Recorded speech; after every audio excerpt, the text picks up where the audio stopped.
बहुत समय पहले की बात है। एक राज्य में एक युवक रहता था जिसकी जिंदगी बहुत मुश्किलों भरी थी। वह हर रोज काम की तलाश में बाहर जाता, कुछ पैसे कमाता और फिर खाना बनाने, खाने और सोने के लिए घर आता। एक दिन काम की तलाश में असफल होने के बाद वह निराश होकर घर जा रहा था। तभी उसने पीछे से एक आवाज सुनी जो उससे पूछ रही थी, क्या मुझे यहाँ कोई मजदूर मिलेगा? उसने पलटकर देखा तो एक बूढ़ा आदमी 3 भरे हुए बैग लेकर खड़ा था। युवक ने जवाब दिया, हाँ, मैं काम कर सकता हूं। बूढ़े ने कहा, मुझे अगले गांव जाना है जो यहां से थोड़ा दूर है। मैं 2 बैग खुद उठा सकता हूं, लेकिन तीसरा मेरे लिए बहुत भारी है। क्या तुम इसे उठा सकते हो? मैं इसके लिए तुम्हें 3 सोने के सिक्के दूंगा। युवक सहमत हो गया और उसने एक बैग उठा लिया। जैसे ही उसने बैग उठाया, उसे एहसास हुआ कि यह कितना भारी है और उसने कहा, यह बैग बहुत भारी लगता है।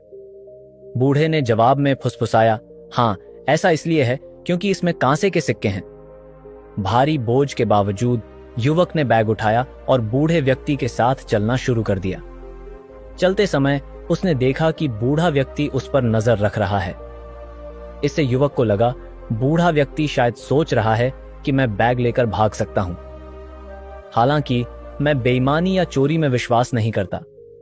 मैं कुछ सिक्कों के लिए उसके विश्वास को धोखा नहीं देने वाला हूं। मुझे केवल अपनी मजदूरी निष्पक्ष रूप से कमाने में दिलचस्पी है। चलते समय एक नदी सामने आई। युवक तुरंत नदी पार करने के लिए पानी में चले गया, लेकिन बूढ़ा आदमी नदी के किनारे खड़ा रहा। बूढ़े ने कहा, मैं बहुत बूढ़ा हो गया हूं। मैं इस नदी में 2 बैग नहीं ले जा सकता। अगर मैं कोशिश करूंगा तो नदी में डूब सकता हूं। क्या तुम अपने साथ एक और बैग ले जा सकते हो? मजदूरी की चिंता मत करो, मैं तुम्हें 3 और सोने के सिक्के दूंगा। युवक सहमत हो गया। जब वह दूसरा बैग लेने गया तो बूढ़ा झिझका और बोला, लेकिन वादा करो कि तुम इसे लेकर भागोगे नहीं। युवक ने पूछा, मैं क्यों भागूंगा? बूढ़े ने जवाब दिया, आजकल हम किस पर भरोसा कर सकते हैं? इस बैग में चांदी के सिक्के हैं। युवक ने जवाब दिया, क्या मैं चोर या बेईमान दिखता हूं? चिंता मत करो, मैं लालच में खुश होने वाला व्यक्ति नहीं हूं। मुझे बैग दे दो। यह कहकर युवक ने दूसरा बैग उठाया और नदी पार कर गया। चांदी के सिक्के भी उसे उसकी ईमानदारी से नहीं रोक सके। कुछ दूर चलने के बाद वे एक पहाड़ी पर पहुंचे। युवक धीरे धीरे उस पर चढ़ने लगा, लेकिन बूढ़ा आदमी पहाड़ी के नीचे रुक गया। यह देखकर युवक ने आवाज लगाई, आओ, रुक क्यों गए? बूढ़े ने जवाब दिया, मैं बहुत बूढ़ा हूं, मैं ठीक से नहीं चल सकता। इस बैग के साथ इस पहाड़ी पर चढ़ना मुश्किल है। युवक ने कहा, ठीक है, तो वह बैग मुझे दे दो, मैं इसे तुम्हारे लिए ले जाऊंगा। बूढ़े ने हिचकिचाते हुए कहा, लेकिन इसमें सोने के सिक्के हैं। क्या होगा यदि तुम उन्हें लेकर भाग गए? मैं एक बूढ़ा आदमी हूं, मैं तुम्हारा पीछा भी नहीं कर सकता। युवक ने अपनी आवाज थोड़ी ऊंची की और कहा, मैंने आपको पहले ही बता दिया है कि मैं उस तरह का व्यक्ति नहीं हूं। मैं एक मजदूर के रूप में काम करता हूं क्योंकि मैं ईमानदारी को महत्व देता हूं। मैं साहूकार का मुनीम हुआ करता था। उसने मुझ पर झूठे खाते बनाकर लोगों को धोखा देने का दबाव डाला, लेकिन मैंने इनकार कर दिया और मुझे अपनी नौकरी छोड़नी पड़ी। बूढ़े व्यक्ति को अभी भी संदेह था, लेकिन उसने जवाब दिया, मुझे नहीं पता कि तुम सच कह रहे हो या नहीं। वैसे भी आओ और सोने के सिक्कों का यह बैग भी उठा लो। मैं अपनी गति से तुम्हारा पीछा करूंगा। तुम आगे जा सकते हो और फिर दूसरी तरफ मेरा इंतजार कर सकते हो। युवक ने बैग उठाया और बूढ़े व्यक्ति को पीछे छोड़ते हुए अपने रास्ते पर चल दिया। चलते चलते उसने सोचा, अगर मैं इन तीनों बैग को लेकर भाग गया तो बूढ़ा मुझे पकड़ नहीं पाएगा और मैं हमेशा के लिए अमीर बन जाऊंगा। फिर उसने सोचा, यह बूढ़ा आदमी बहुत बूढ़ा है, वह इतने पैसों का क्या करेगा? उसके पास ज्यादा जिंदगी नहीं बची है, लेकिन मैं जवान हूं। अगर मेरे पास यह पैसा होगा तो मैं अमीर हो जाऊंगा। फिर मैं एक खूबसूरत महिला से शादी कर सकता हूं और मेरा जीवन आसान हो जाएगा। धन से मुझे सम्मान, विलासिता और आराम मिलेगा। लालच में आकर उसने तीनों बैग लेकर भागने का फैसला कर लिया। वह तीनों बैग को लेकर हाँफता हुआ भागने लगा। कुछ देर भागने के बाद आखिरकार वह अपने घर पहुंचा और बैग को खोला, लेकिन वह यह देखकर हैरान रह गया कि बैग में सोने या चांदी के सिक्के नहीं थे, बल्कि उसमें छोटे छोटे पत्थर थे। उसे आश्चर्य हुआ कि बूढ़े ने उससे झूठ क्यों बोला। उसे ऐसा नाटक करने की क्या जरूरत थी। जैसे ही उसने दूसरा बैग खोला, युवक की नजर एक कागज पर पड़ी। उसने उसे उठाया और पढ़ना शुरू किया।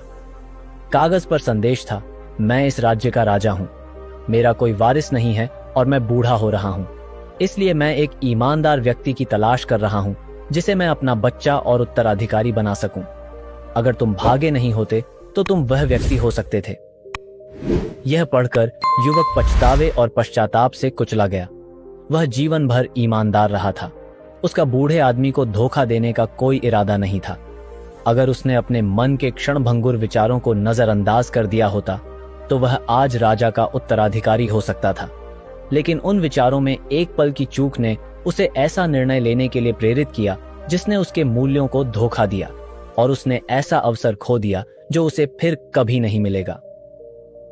युवक और बूढ़े आदमी की कहानी विचारों की शक्ति और हमारे विचारों के हमारे जीवन पर गहरे प्रभाव को दर्शाती है।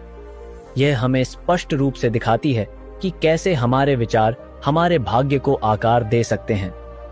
इस कहानी में युवक, जो एक ईमानदार व्यक्ति था, उसने हानिकारक विचारों को अपने दिमाग पर हावी होने दिया और कुछ ऐसा किया जो उसके सिद्धांतों के खिलाफ था। दिमाग में एक विचार आया कि अगर वह सारी संपत्ति लेकर भाग गया तो बूढ़ा आदमी उसका पीछा नहीं कर पाएगा। अब बेहतर होता कि वह अपने विचारों को यहीं रोक देता। हालांकि वह सोचता रहा कि पैसे लेकर भाग जाने से वह बहुत अमीर बन जाएगा, उसका जीवन बहुत आरामदायक होगा, वह एक सुंदर महिला से शादी करेगा और एक खुशहाल जीवन जिएगा। विचारों का सिलसिला आगे बढ़ता गया और अंततः लालच ने उसके दिमाग पर कब्जा कर लिया, जिसने उसे तीनों बैग लेकर भागने के लिए प्रेरित किया। इससे पता चलता है कि एक नकारात्मक विचार कितनी जल्दी हमारे जीवन को बदल सकता है। यह इस बात की याद दिलाता है कि हम जो सोच रहे हैं उसके बारे में हमेशा जागरूक रहना कितना महत्वपूर्ण है। बुद्ध हमेशा कहा करते थे कि हमारा सबसे बड़ा दुश्मन हमें उतना नुकसान नहीं पहुंचा सकता जितना हमारे अनियंत्रित विचार। बुद्ध के अनुसार हर कार्य एक विचार से शुरू होता है। हमारे विचार शब्दों में बदल जाते हैं, हमारे शब्द कार्यों में बदल जाते हैं, हमारे कार्य आदत बन जाते हैं और हमारी आदतें हमारा भाग्य तय करती हैं। इसलिए नकारात्मक सोच में पड़ने से बचने के लिए यह महत्वपूर्ण है कि हम अपने विचारों पर नजर रखें और सकारात्मक सोचें। अपने विचारों पर नजर रखकर और सकारात्मक सोचने का लक्ष्य बनाकर हम अपने जीवन को बेहतर दिशा में ले जा सकते हैं। हम अपने दिमाग को नियंत्रित कर सकते हैं और ऐसे फैसले लेने से बच सकते हैं जिनका हमें बाद में पछतावा हो। इसलिए जैसे जैसे हम जीवन की जटिल यात्रा से गुजरते हैं, अपने विचारों को सावधानी पूर्वक प्रबंधित करना महत्वपूर्ण है। हमारे विचार बीज की तरह हैं जो हमारे भाग्य में विकसित हो सकते हैं। उन्हें बुद्धिमानी से पोषित करके हम शांति और खुशी से भरा उज्जवल भविष्य सुनिश्चित कर सकते हैं।